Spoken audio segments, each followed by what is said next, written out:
Convoi funèbre, texte d'Alain Accardo. Je dédie cette vidéo à mon ami Richard. En préambule, avant la lecture de l'article d'Alain Accardo, je vous fais part de ceci. Il existe au moins 2 raisons pour lesquelles François Asselineau, président fondateur de l'Union populaire républicaine, n'est pas entendu. D'une part, il est interdit des grands médias, avec le corollaire que ceux-ci diffusent avec force et régularité, autrement dit qu'ils assènent une pensée diamétralement opposée à celle pertinente et juste développée par l'UPR. D'autre part, la conscience politique des Français est du niveau des jeux télévisés, aboutissement parfait de la politique d'abrutissement des masses, transformée en bande de consommateurs, par l'endoctrinement socio-culturel, économique et politique forgé aux États-Unis et relayé par les losers, nos politiciens, qui sont à la barre du vaisseau France, notamment depuis Sarkozy. Je vais vous faire la lecture aujourd'hui d'un article qui s'appelle « La chronique d'Alain Accardo », qui fait partie du journal de la décroissance de septembre 2017, numéro 142. Ça s'appelle « Marche funèbre ». Il me paraît important de communiquer cet article parce qu'il explique en fait il explicite une des raisons pour lesquelles François Asselineau n'a pas pu compter sur l'intelligence des Français. Marche funèbre donc. Le macronisme, j'entends par là l'émergence d'un acteur politique et l'ensemble des facteurs plus ou moins contingents qui lui ont permis d'accéder à la tête de l'État, bien loin d'être le phénomène original et porteur d'avenir que veulent y voir ses partisans, n'est somme toute que l'aboutissement d'un long processus qui était déjà en germe dans l'effondrement sans gloire de la 4e République.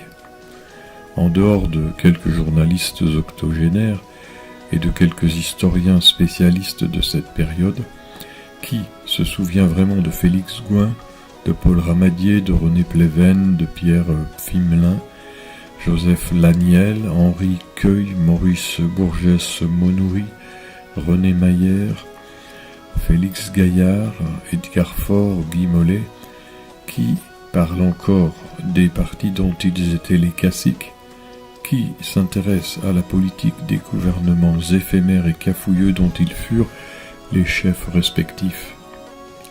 Tous furent portés au pouvoir par les circonstances, les péripéties d'un jeu politicien douteux et le soutien d'une presse d'argent. Tous étaient imbus de leur importance, tous se sentaient l'âme d'un sauveur de la République. Tous ont géré sa décomposition. Il en ira de même pour la clique macronienne. Le dernier demi-siècle, en effet, aura été marqué par l'irréversible liquéfaction, qui fut aussi une liquidation, d'une société française, assez représentative en cela de l'ensemble du monde occidental, et en particulier de sa composante européenne. Cette dissolution a été en fait la conséquence de l'engloutissement de la France et des autres pays alliés, entre guillemets, des États-Unis, sous le flot hégémonique de la puissance américaine. Je relis, engloutissement de la France sous le flot hégémonique de la puissance américaine.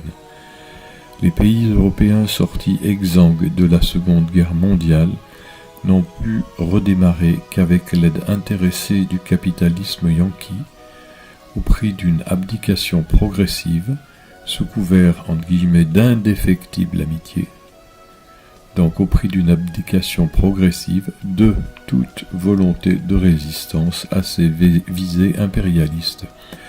De Gaulle fut sans doute le dernier des grands hommes d'État européens assez lucides pour comprendre à quoi conduisait la soumission à la suprématie du dollar et à l'acceptation enthousiaste par les pendus de la corde qui les soutenait. Mais De Gaulle était un irréductible idéaliste, convaincu que les valeurs qui aimantent les consciences humaines était plus forte que celle qui se négocie à la corbeille. En l'occurrence, il sous-estimait gravement la séduction que le matérialisme économique américain pouvait exercer sur un peuple européen où la croissance fait monter en puissance socialement et politiquement les classes moyennes porteuses d'un idéal médiocre de gaspillage ostentatoire et d'hédonisme sans frein. Ces populations jeunes, avides, jouisseuses et narcissiques renvoyèrent finalement De Gaulle et autres vieux birbes à la rédaction de leurs mémoires pour s'adonner sans retenue à cette américanolatrie qui n'a cessé d'être le corrélat politique, économique, culturel et moral de la mondialisation capitaliste en Occident comme ailleurs. En quelques décennies, le processus s'est emballé, il n'y a plus désormais de digue pour le contenir. Depuis ces dernières décennies, ce que nous vivons, c'est le déploiement sur le plan conjoncturel et événementiel, à l'échelle nationale ou continentale, des choix structurels fondamentaux que le système capitaliste a imposés au monde occidental et au-delà. Il ne s'est passé quasiment rien d'autre que cette éclosion successive des germes fécondés par la copulation continue des sociétés européennes avec l'étalon économique et politique américain, à telle enseigne que, pour certains penseurs de la modernité, le triomphe planétaire de ce modèle marquerait la fin de l'histoire. En d'autres termes, l'Occident ne serait plus qu'une vaste fabrique de mannequins interchangeables. Deuxième partie, l'apogée de la médiocrité. La seule réelle nouveauté, c'est que les dégâts causés par le capitalisme dans tous les domaines sont devenus tels, si visibles et si effrayants qu'il y a de moins en moins de gens pour s'en faire les zélateurs inconditionnels, comme en témoigne entre autres indices la diffusion de la posture écologique du type en France de ELV, qui demande à être comprise comme l'expression ambiguë à la fois d'une opposition de principe aux seuls excès du capitalisme et d'un refus de le combattre à sa racine. Cette contradiction éclate partout, pas seulement chez les écologistes petits bourgeois. Les classes populaires s'y sont laissées enfermer sans recours.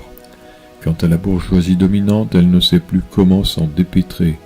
C'est là un vrai danger pour l'oligarchie qui découvre qu'elle a réchauffé une vipère en son sein, un être reptilien qui se prosterne devant la puissance de l'argent au nom de l'efficacité, tout en pinaillant sur la pureté des moyens d'en gagner au nom de la moralité.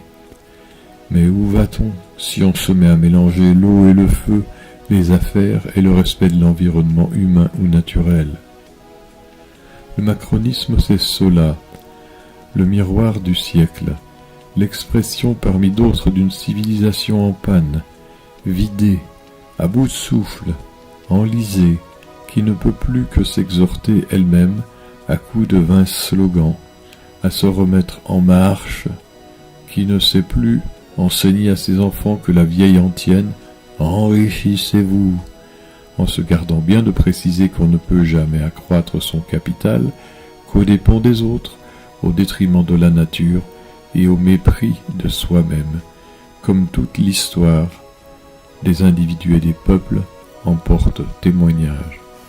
Bref, le macronisme, ce n'est que cela, le reflet d'une époque sans principe et sans substance, quelque chose comme l'apogée de la médiocrité, l'acmé de la culture moyenne, celle d'une petite bourgeoisie enfoncée dans son égoïsme incurable, son infantilisme prolongé et sa vanité risible, une population qui depuis des décennies s'aveugle et se ment sur tout, y compris sur elle-même, sur son passé, son présent et son avenir, et dont l'existence est d'ores et déjà vouée à l'insignifiance et à l'oubli.